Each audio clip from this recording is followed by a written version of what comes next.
Hello everyone, welcome to true IAS. हम लोग high court के कंटेक्स्ट में अपनी डिस्कशन को कंटिन्यू करते हैं आगे। सुप्रीम कोर्ट में हमने प्रीवियस लेक्चर के अंदर ये टॉपिक देखा था, सीट एंड प्रोसीजर।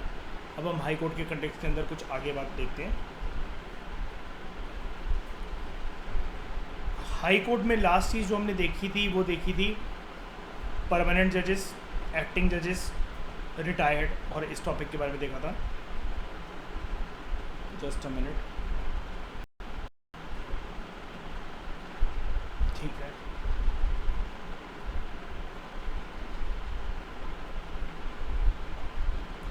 अब हम देखते हैं इंडिपेंडेंस ऑफ हाई कोर्ट। जो हाई कोर्ट की इंडिपेंडेंस है ये काफ़ी ज़रूरी है। ये मुद्दा तो एक्चुअली ये बात यहाँ पर हाई कोर्ट की इंडिपेंडेंस की नहीं है, बात यहाँ पर किसके इंडिपेंडेंस की है? जुडिशरी के इंडिपेंडेंस की, ठीक है। ताकि यहाँ पर जो भी जजेस है या फिर ओवरऑल जो हाई कोर्ट को जो अपनी ड्यूटीज़ और रिस्पॉन्सिबिलिटीज़ मिली हुई हैं वो इफ़ेक्टिव तरीके से उसको डिस्चार्ज कर सके, इसलिए इंडिपेंडेंस वाली बात यहाँ पर आई हुई है, ठीक है। तो हाई कोर्ट जो है it should B free from encroachments के, उसकी पावर वगैरह के ऊपर या फिर उसके वर्किंग के ऊपर कोई दखल अंदाजी ना करे, किसी भी प्रकार का प्रेशर नहीं होना चाहिए, and there should be no interference of the executive council of ministers and the legislature, right है कि नहीं? तीनों ऑर्गन्स के बीच में एक हम लोग कहते हैं ना, there should be separation of power, ताकि वो इफेक्टिव तरीके से अगर जब ये चीज़ें नहीं होंगी तो it should be allowed to do justice without fear और फेवर। अब संविधान ने कुछ प्रोविजंस बना रखी हैं हाई कोर्ट की, या फिर ओवरऑल अगर हम लोग कहें ये वाली बातें सारे कोर्ट्स के ऊपर लागू होती हैं, ताकि जो हाई कोर्ट है इफ़ेक्टिव तरीके से या फिर ओवरऑल जो जुडिशरी है वो इफ़ेक्टिव तरीके से स्वतंत्र रूप से काम कर सके और उसकी इंडिपेंडेंस को सेफगार्ड करने के लिए और वो इम्पार्शल फंक्शनिंग जो है वो कर सके, इसके लिए कुछ प्रोविजंस हैं। नंबर 1, एक तो अपॉइंटमेंट का तरीका, मोड ऑफ अपॉइंटमेंट। जो जजेस होते हैं हाई कोर्ट के, they are appointed by the president, which means cabinet. क्योंकि प्रेसिडेंट को कौन बोलता है कि एक पर्टिकुलर जज को हाई कोर्ट का जज बना दो और वो बना दो? PM and is council of ministers, ठीक है। तो जजेस of a high court are appointed by the president in consultation with the members of the judiciary itself. तो देख रहे हो, यानी कि यहाँ पर जो प्रेसिडेंट है, हालांकि उसके पीछे कैबिनेट रिस्पॉन्सिबल होता है, लेकिन हमने पढ़ा था ना कि जब अदर जजेस को अपॉइंट करना है तो वो जब चीफ जस्टिस को अपॉइंट करना है तो वो अदर जजेस से पूछेगा, अदर जजेस को अपॉइंट करना है तो दूसरे जजेस प्लस सीजीआई वगैरह से जो पूछेगा। तो यहीं पर ये वाली बात हो रही है। तो जो दूसरे मेंबर थे जुडिशरी के, वो किससे कंसल्ट करता है? Chief justice of India and chief justice of the high court. ये जो प्रोविज़न है ये एग्जीक्यूटिव की, सरकार की जजेस की अपॉइंटमेंट के अंदर उनकी एब्सोल्यूट डिस्क्रिशनरी पावर ना बनकर रह जाए कि वो जिस मर्जी को चाहें वो जज के तौर पर नियुक्त करवा दें, ताकि वो पर्टिकुलर जज जो है वो एहसान तले उनके कभी भी खिलाफ जाकर जजमेंट वगैरह पास ना करें। इस चीज़ को रोका जा सके, ये प्रोविज़न इसलिए दी गई है मोड ऑफ अपॉइंटमेंट वाली, कि भले ही भाई आप ठीक है प्रेसिडेंट अपॉइंट करेंगे, पीछे से बैकअप जो होगा वो कैबिनेट का होगा, लेकिन फिर भी आपको कंसल्ट करना पड़ेगा जुडिशरी के साथ, चीफ, और उसमें chief justice of India and chief justice of the high court. And इसकी वजह से एक तो एब्सोल्यूट डिस्क्रिशन जो होती है एग्जीक्यूटिव की, उसके ऊपर बंदिशें लगती हैं, एज वेल एज इससे ये भी इंश्योर होता है कि जो जुडिशल अपॉइंटमेंट्स हैं ये किसी भी पॉलिटिकल या प्रैक्टिकल कंसिडरेशन के ऊपर बेस्ड ना हो। मैंने अभी बोला ना कि कोई भी जज आपके एहसान तले दबकर फिर ऐसा ना हो कि वो आपके खिलाफ ना जा सके और वो ना जा सके, ऐसा नहीं होना चाहिए। दूसरी चीज़, ये हम हर चैप्टर के अंदर पढ़ते हैं, सिक्योरिटी ऑफ टेन्योर। अगर आपको ये पता हो कि अगर आप एक कुर्सी पे बैठ गए आपको आसानी से नहीं निकाला जा सकता, तो आप स्वतंत्र रूप से मेंटली फ्री होकर काम कर सकते हो ना, ये वही चीज़ है। तो जो जजेस होते हैं हाई कोर्ट के, they are provided with security of tenure, they can be remove from office by the president only, same उसी मैनर एंड उसी ग्राउंड्स पे जो कि कॉन्स्टिट्यूशन के अंदर मेंशन्ड है। अपनी मर्जी से ऐसा कुछ नहीं हो सकता, ठीक है, कि ये प्रेसिडेंट बोले कि मुझे तुम्हारा थोपड़ा नहीं पसंद, कल से मत आना, ऐसा मत करना। हमने पढ़ा भी था इसके बारे में ना, ऐसा नहीं हो सकता। और इनका रिमूवल का प्रोसेस जो है, वैसे इसको इम्पीचमेंट ही कहा जाता है, वो भी बहुत टफ है, right. This means that they do not hold their office during the pleasure of the president. कौन ऑफिस होल्ड करता है during the pleasure of the president? Governor, है ना, पढ़ा था ना हमने। लेकिन यहाँ पर क्या ये जो प्रेसिडेंट है जब मर्जी जाएगा इनको वैसे कर देगा, हटा देगा ऑफिस से? बिल्कुल भी नहीं। हालांकि they are appointed by him, लेकिन उसके बाद ऐसा नहीं होना चाहिए कि राष्ट्रपति इनको अपना एहसान गिनवाए और उस एहसान तले इनको सप्रेस करने लग जाए, डोमिनेट करने लग जाए। क्योंकि जजेस जो हैं they do not hold their office during the pleasure of the president. This is obvious from the fact कि कोई भी जो जज है हाई कोर्ट का, नो जज of high court has been removed और इम्पीच सो फार। अगर इतना आसान होता तो ऐसा हो गया होता, है ना। सुप्रीम कोर्ट और हाई कोर्ट में कभी भी आ सकता, दोनों ही जगह पर इम्पीचमेंट नहीं हुआ गया जजेस का, नहीं हुआ। अब देख रहे हो कितना चला के यहाँ पर लिख रहा है, रिमोट फिर ब्रैकेट में लिख रहा है इम्पीच्ड, ठीक है। फिक्स सर्विस कंडीशंस, जो सैलरीज हैं, अलाउंसेस हैं, प्रिविलेजेस हैं, छुट्टियाँ, पेंशन जो होती है जजेस की हाई कोर्ट की, ये पार्लियामेंट के द्वारा डिटरमाइन करी जाती है फ्रॉम टाइम टू टाइम। लेकिन हमने पढ़ा था they cannot be change to their disadvantage. एक बार अगर वो अपॉइंट हो गए तो आप ये बोलो कि अभी तक तो सैलरी 2.5 लाख थी, अब कल से 2.5 रुपये लेना, ये कभी भी नहीं करा जा सकता एक्सेप्ट जब पूरे देश के ऊपर एक खतरा मंडरा रहा हो, फाइनेंशियल इमरजेंसी। आर्टिकल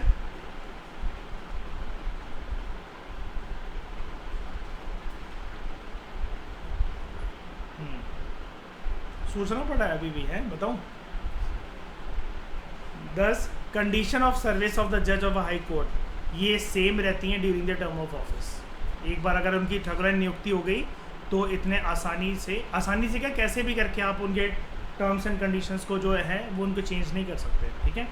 उसके बाद इनके जो भी खर्चे होते हैं, पहली बात तो ये they are charge on the consolidated fund of India. जो सैलरीज अलाउंसेस वगैरह होते हैं जजेस के, पेंशन वगैरह और पूरा का पूरा जो स्टाफ का, एज वेल एज जो एडमिनिस्ट्रेटिव एक्सपेंसेस होते हैं हाई कोर्ट के, they are charge on the consolidated fund of India. तो यानी कि स्टेट लेजिस्लेचर या पार्लियामेंट की वोटिंग पावर के ऊपर ये डिटरमाइन नहीं होता। हालांकि ये उसको डिस्कस कर सकते हैं, लेकिन ऐसा नहीं कर सकते कि रोज़ वोटिंग से चेंज कर दिया। तो it should be noted here that जो पेंशन होती है हाई कोर्ट के जज की, it is also charge on the consolidated fund of India and not the consolidated fund of the state. ये हमने पढ़ा था ना, क्योंकि सारी की सारी हाई कोर्ट भी जो है उसको डिसाइड करने की भी जो पावर है वो पार्लियामेंट और प्रेसिडेंट इन सबसे रिलेटेड है। मैंने बोला था ना, कैसे भी किसी भी कंटेक्स्ट के अंदर स्टेट लेजिस्लेचर को यहाँ पर लेकर मत आना, है ना। तो यहाँ पर राइटर आपको एक बात और क्लियर कर रहा है कि इनकी जो सैलरीज होती है, अलाउंसेस होती हैं, पेंशन होती हैं और एडमिनिस्ट्रेटिव एक्सपेंसेस होते हैं, ये कंसोलिडेटेड फंड ऑफ इंडिया से चार्ज होते हैं। और ये आपको राइटर क्यों क्लियर कर रहा है वाली बात कह रहा है, क्योंकि हम हाई कोर्ट के बारे में पढ़ रहे हैं। सुप्रीम कोर्ट में तो बच्चे चलो फिर भी पार्लियामेंट और वो सब करके आ जाएंगे, लेकिन हाई कोर्ट के केस में भी when it comes to salaries, allowances, pensions and administrative expenses of the high court, they are charge on the consolidated fund of India, not the consolidated fund of the state. क्यों? वहाँ पर state legislature का, विधानसभा, विधान परिषद का कुछ भी लेना देना नहीं है हाई कोर्ट के जजेस की सैलरी है इन सबसे रिलेटेड, है ना। उसके बाद कंडक्ट ऑफ द जजेस, ये भी हमने पढ़ा था, it can not be discussed. जो कॉन्स्टिट्यूशन है ये प्रतिबंध लगाता है कि किसी भी प्रकार की डिस्कशन पार्लियामेंट के अंदर नहीं हो सकती या स्टेट लेजिस्लेचर के अंदर नहीं हो सकती with respect to the conduct of the जजेस ऑफ अ हाई कोर्ट, जब वो अपनी ड्यूटीज़ को डिस्चार्ज कर रहे हो, एक्सेप्ट जब एक इम्पीचमेंट मोशन पार्लियामेंट के अंदर कंसिडरेशन में हो उनके रिमूवल के लिए, तब सिर्फ चीज़ें डिसाइड हो सकती है ना। There is a ban on practice after retirement. जो रिटायर्ड परमानेंट जजेस होते हैं हाई कोर्ट के, they are prohibited from pleading और एक्टिंग इन एनी कोर्ट और before any authority in India except Supreme Court. और वो भी तब जब कौन बुलाएगा इनको? सुप्रीम कोर्ट या दूसरे हाई कोर्ट आ सकते हैं रिटायर होने के बाद भी, कौन बुलाता है इनको?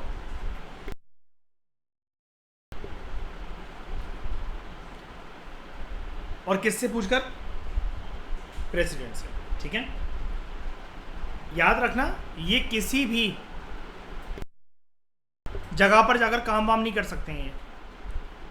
ये रिटायर्ड हैं अगर हाई कोर्ट के जजेस, तो या तो वो सुप्रीम कोर्ट के जज या हाई कोर्ट के जज बनकर आ सकते हैं। हालांकि हमने देखा भी था कि प्रैक्टिकल ग्राउंड्स के अंदर दे आर नॉट प्रैक्टिकली जजेस, बट सिर्फ उनकी वो टेम्प्ररी तरीके से ड्यूटीज डिस्चार्ज कर रहे होते हैं ना। ये चीज़ ये इंश्योर करती है that they do not favour any one in the hope of future favour. ठीक है, कि बाद में जब तुम रिटायर हो जाओगे हम तुम्हें एक आइलैंड दे देंगे। ठीक है, कि सरकार ने इनको ऐसा करके बोल दिया, ठाकुराइन श्रेया, कि आज तुम मतलब क्या कहते हैं, अभी जब तक तुम चीफ जस्टिस हो हाई कोर्ट के या फिर जो जज हो, अभी तुम हमारे फेवर में डिसीजन देते जाओ, बाद में तुम देखना Indonesia, Malaysia, Thailand, massage enjoying, ऐसा कुछ भी नहीं। ठीक है,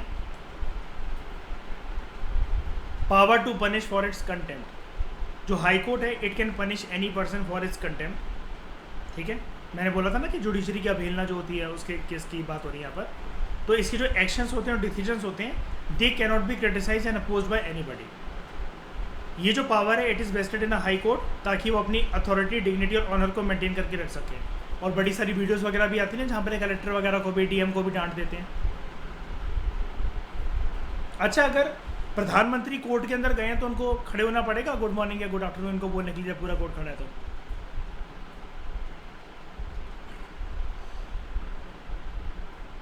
बताओ।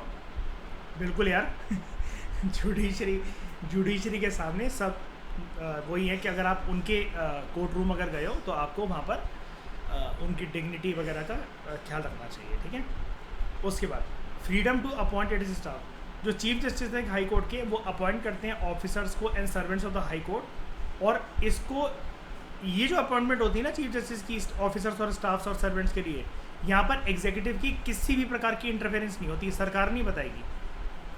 ही can also prescribe their condition of service. कौन? Chief justice of respective high court. यहाँ पर एग्जीक्यूटिव का कुछ लेना देना नहीं है। उसके बाद इनकी जो जुरिस्डिक्शन है it can not be cutted. जो जुरिस्डिक्शन और जो पावर है हाई कोर्ट की, in so far as they are specified in the constitution, इसको कैसे भी करके कम नहीं करा जा सकता, रोका नहीं जा सकता। बोथ बाय द पार्लियामेंट और द स्टेट लेजिस्लेचर, कोई भी इनकी पावर्स और रेंज ऑफ पावर्स को, फंक्शंस को डिमिनिश नहीं कर सकता। But in other aspects and respects, जो जुरिस्डिक्शन और जो पावर होती है हाई कोर्ट की, वो चेंज करी जा सकती है पार्लियामेंट और स्टेट लेजिस्लेचर के द्वारा। कैसे? कॉन्स्टिट्यूशनल अमेंडमेंट एक्ट के थ्रू। ठीक है, चेंज करी जा सकती है। उसके बाद, और याद रखना, स्टेट लेजिस्लेचर अपने आप से कॉन्स्टिट्यूशनल अमेंडमेंट एक्ट लेकर नहीं आ सकता। पार्लियामेंट जब लेकर आएगा 50% जब ये वोटिंग होगी तब। ठीक है, सेपरेशन फ्रॉम एग्जीक्यूटिव। जो कॉन्स्टिट्यूशन है वो डायरेक्ट करता है स्टेट को कि स्टेट कुछ नेसेसरी स्टेप ले, और ये तो आपको पता ही है सेपरेशन ऑफ पावर का principle, to separate judiciary from the executive in the public services. इसका मतलब ये है कि जो एग्जीक्यूटिव अथॉरिटीज़ हैं, सरकारी जो अधिकारी वगैरह, या फिर कुल मिलाकर प्रधानमंत्री, मंत्रिमंडल, ये जो भी हैं, they should not possess the judicial power. इनके पास जो है सज़ा देने की पावर नहीं होनी चाहिए।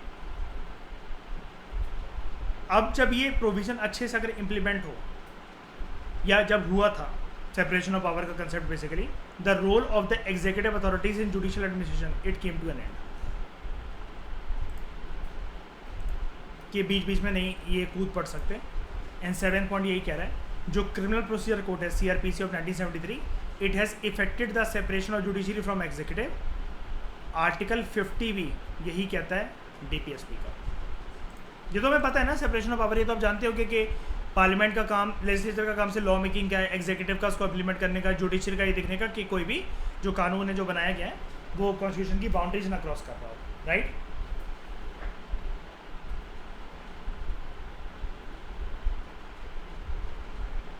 तो ठीक है, ये टॉपिक इंपॉर्टेंट है, मीन्स ओरिएंटेड है लेकिन ये टॉपिक। ठीक है, how the independence of high court and the supreme court is secured.